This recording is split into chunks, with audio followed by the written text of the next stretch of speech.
The sun dipped below the horizon as the hum of a big Mack truck rumbled down the winding road leading into town. Carl, a strong and hard-working tabby cat, tightened his grip on the steering wheel, his eyes heavy from a long day's work, hauling lumber across the countryside. The dashboard light softly illuminated his rugged face as he smiled, listening to his wife's gentle voice on the phone. "I can't wait to see you," Lily purred on the other end. "Oliver's been asking about you all day," Carl chuckled. "I'll be home soon, just 20 more minutes." "I made your favorite stew," she said warmly, "and I've set up the room with those lavender candles you like." Carl's heart swelled. "I'll hurry then. I love you, Lily." "I love you too. Drive safe." Lily hung up, setting her phone on the wooden nightstand beside their bed. Little Oliver lay curled up on the floor, his tiny body rising and falling with soft breaths. She smiled down at him, gently nudging his fluffy tail with her paw. The house smelled faintly of stew and lavender, the flicker of candles casting soft shadows across the room. Lily stretched, yawning as she nestled into the bed, pulling a warm quilt over her shoulders. The rhythmic ticking of the old clock lulled her into sleep, but as the house fell silent, one of the curtains, swaying gently by the window, drifted too close to a flickering candle. In moments, the fabric caught fire, flames creeping up the curtain like an orange serpent, crackling and hissing as it devoured everything in its path. Lily's ear twitched at the faint crackle, but she stayed asleep until the sharp smell of smoke jolted her awake. Her eyes flew open to see the room engulfed in flames. "Oliver!" she gasped. Without thinking, Lily leaped from the bed, grabbing Oliver by the scruff of his neck as he meowed in confusion. The fire spread quickly, licking at the wooden walls and ceiling. Lily darted through the smoke-filled hallway, her heart pounding. The front door loomed ahead, but just as she reached for the handle, part of the ceiling collapsed behind her with a thunderous crash. The force of the fall shook the house and dust filled the air, making it hard to see. Lily stumbled, her heart racing. She frantically searched for her phone, finally finding it amidst the smoke and chaos. With trembling paws, she dialed Carl's number. "Babe, the house is on fire," she managed to gasp, her voice trembling with panic. Carl's voice crackled through the phone, but the words didn't register at first. "Lily? What are you—" "The house is on fire. Carl, I can't get out." His breath hitched in panic as he processed the words. "Lily, stay calm. I'm coming home. Just get out, please." But as soon as the words left his mouth, Lily heard a loud screeching sound. Carl had slammed on the brakes, and she could hear the wheels of the truck screeching against the pavement, followed by the sickening sound of metal twisting as the truck spun off the road. The phone line went dead for a moment, and Lily's heart skipped a beat. "Carl?" she called, her voice full of desperation. "Carl, please respond." There was only silence. Lily's paws shook as she held the phone to her ear, her thoughts racing. The fire was moving faster than she could escape.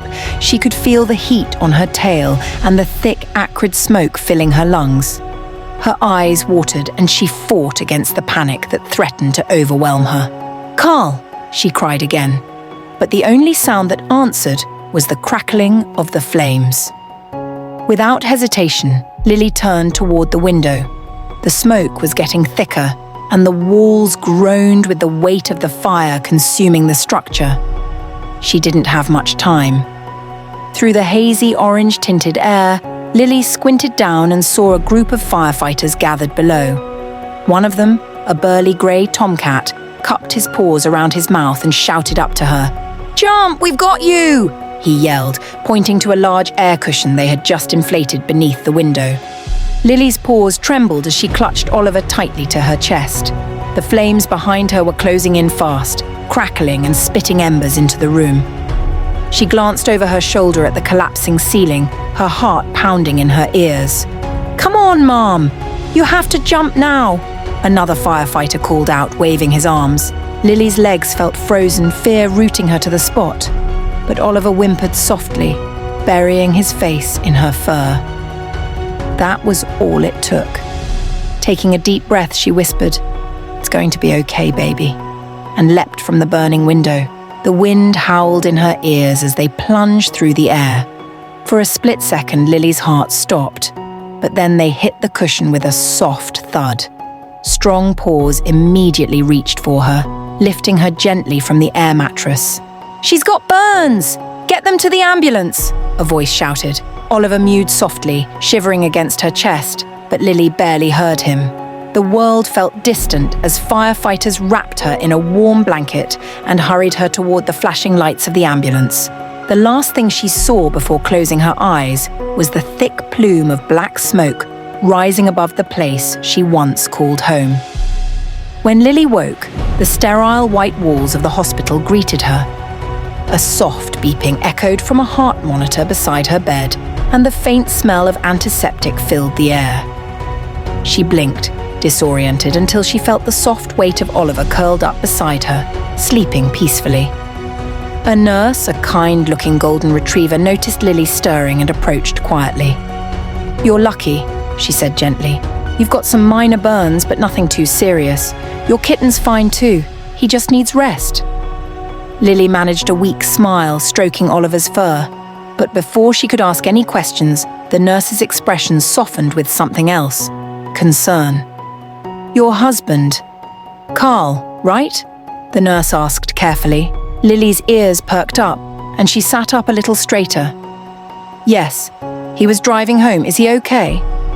The nurse hesitated, glancing down at the clipboard in her paws. She took a slow breath, then met Lily's gaze with a sorrowful expression. "I'm so sorry, Mrs. Lily," she said softly.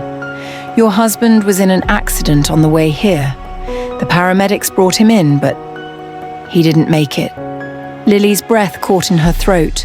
The words felt distant, like they were meant for someone else. "No," she whispered, shaking her head. "That can't be right. I spoke to him. He was on his way. He was..."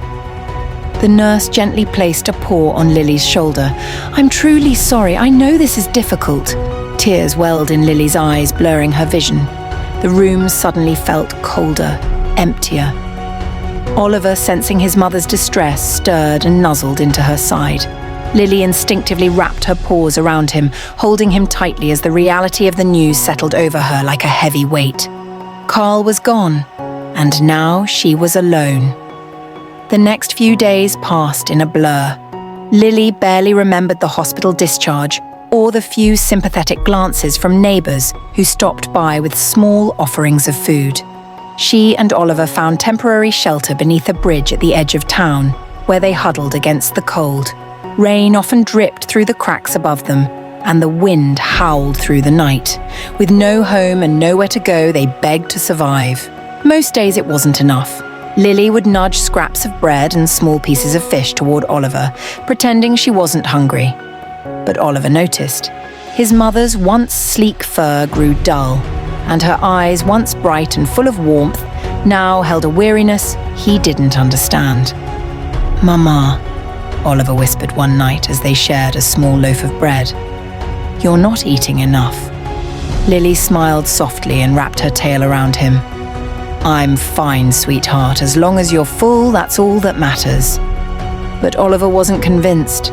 He watched his mother grow thinner with each passing week, and something inside him stirred, a quiet resolve he didn't know he had. "I'm going to fix this," he told her one cold morning as she slept.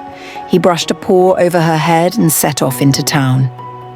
Oliver wandered the streets until he came across an old internet cafe. The owner, a kind old owl, let him stay for an hour in exchange for sweeping the floor. Oliver sat at the computer, his eyes wide as he clicked through videos of street performers. He watched closely as magicians pulled cards from thin air, made scarves disappear, and coins dance between their paws. His little heart raced with excitement. "This," Oliver whispered to himself, "I can do this." He spent every spare moment watching videos, practicing with old scraps of cloth and bottle caps he found in the alley. At first, his tricks were clumsy, cards fell, and coins rolled away. But Oliver didn't give up. One evening, as the sun dipped below the horizon, he set up a small corner near the market square. with an old hat in front of him and a tattered deck of cards in his paws. Oliver stood tall and began his first performance. At first, no one stopped. A few glanced his way, but most hurried past. Oliver took a deep breath, remembering what the magicians online had said. Confidence is key. He flicked his paw, and a card seemed to vanish into thin air. From behind his ear, he pulled out a small coin and let it sparkle in the setting sun. A nearby kitten gasped and tugged at her mother's dress. "Look, Mama, the little cat is doing magic." A small crowd began to gather. Oliver's paws moved quickly, his tricks smoother with every flick of the wrist. Coins appeared and disappeared, scarves changed colours, and by the end of his performance, the hat at his feet jingled with coins and small bills. Oliver's heart swelled with pride. That night, he returned to the bridge with a full pouch of coins. "Mama, look!" he meowed, dropping the pouch at Lily's paws. Lily blinked, confused. "Where did you get all this?" "I performed magic," Oliver said proudly, "and people paid to watch." Lily pulled him into a tight hug, tears welling in her eyes. "Oh, Oliver, you didn't have to do that." "I did, Mama. I promised I'd fix things." Word spread quickly about the little magician cat. By the following week, Oliver's performances drew even larger crowds. Shop owners invited him to perform in front of their stores, and soon local fairs and festivals began booking him for shows. Oliver's confidence grew with each performance. He bought a small, clean cloak from a thrift store to wear during his shows, and a street artist painted a sign that read, "Oliver the Magical Kitten." One day, as Oliver packed up his cards after a street performance, a tall black Labrador in a suit approached him. "I've heard about you," the Labrador said, crouching to Oliver's eye level. "I organise performances for events across the city. How would you feel about performing at the mayor's birthday party next week?" Oliver's eyes widened. "Really? Me?" The Labrador chuckled. "Yes, you. People love a good story, and you're quite the talented kitten." Oliver accepted without hesitation. The mayor's party was unlike anything Oliver had ever seen. Bright lights, long tables full of food, and hundreds of well-dressed cats and dogs. When it was time for his performance, Oliver stepped onto the stage, his heart racing. He flicked his paws and the lights dimmed. From his hat, he pulled out a bouquet of flowers and presented it to the mayor, who laughed and clapped. Scarves danced through the air, and golden coins appeared in thin air, sparkling under the chandeliers. By the end of the night, the mayor himself shook Oliver's paw. "You're quite the performer," the mayor said with a smile. "You should consider doing this full-time." With the money he earned from that night, Oliver did something he had been dreaming of for weeks. A month later, Oliver led Lily to a small cottage by the lake at the edge of town. The house was cozy with a fireplace and soft rugs lining the floor. "Whose house is this?" Lily asked, tilting her head in confusion. Oliver smiled and placed a brass key in her paw. "Ours." Lily's eyes widened. "Oliver, how—" "I told you I'd fix things, Mama," Oliver said softly. "You don't have to worry anymore." Tears streamed down Lily's face as she knelt, wrapping her son in a warm embrace. And for the first time in what felt like forever, Lily felt safe, warm, and truly at home.